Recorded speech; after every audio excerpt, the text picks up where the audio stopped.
अत्यंत व्यवस्थितरित्या खुलासा केलेला आहे. त्याच्यामुळे या विषयावरती अधिक काय माझ्याकडे बोलण्यासारखं नाही. त्यांनी माहितीसह कागदपत्रासह सह्यांसह जे दाखल झालेलं आहे त्याच्याबद्दलची माहिती आपल्याला दिलेली आहे. या विषयावरती योग्य वेळी योग्य वेळेला मी पूर्णपणाचं बोलेन.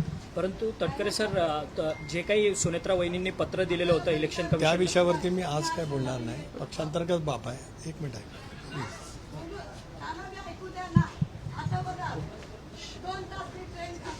वहिनी आमच्या पक्षाचे अध्यक्ष आहेत. प्रफुल्लभाई भुजबळ साहेब, सुनील तटकरे, धनंजय मुंडे, मुशीफ साहेब, दिलीपराव वळसे पाटील साहेब, पक्षाचे अजून नेते आहेत. आम्ही सगळेजण एकत्रितपणे बसू.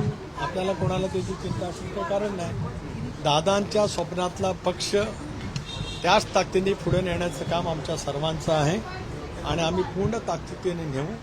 दादांनी ज्या कठोर परिश्रमातून जी निर्णय क्षमता NDA बरोबर जाण्याच्या संदर्भामध्ये प्रखरतेने दाखवली होती, ज्या आत्मविश्वासाने दाखवली, लोकसभेच्या निवडणुकीच्या पराजयाच्या नंतर पुन्हा ज्या आत्मविश्वासाने दादांनी पक्षाचं संघटन आम्हा सर्व सहकाऱ्यांना विश्वासात घेत उभं केलं, त्यामुळे 72% स्ट्रायकिंग रेट राष्ट्रवादी काँग्रेस पक्षाचा राहिला.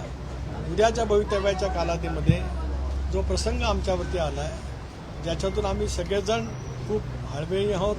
आमच्या मनामधल्या त्या संवेदनासुद्धा आजही जागृत आहेत. माझं तर दादांचं गेले 35 वर्षाचं जीवाभावाचं नातं आणि त्याच्यामुळेच अनेक घटनांचा मी साक्षीदार आहे. अनेक वेळेला आम्ही वेगवेगळ्या विषयाच्या वरती बोललेलं सुद्धा आहोत आणि त्याच्यामुळे दादांच्या स्वप्नाचा पक्ष पुढे ताकदीने नेणं सुनेत्रा वहिनींच्या नेतृत्वाखाली हे आम्हा सर्वांचं काम आहे. ते आम्ही नेत्यांनी त्या ठिकाणी करू. धन्यवाद. सर, पक्ष सर विलिनीकरणाच्या संदर्भात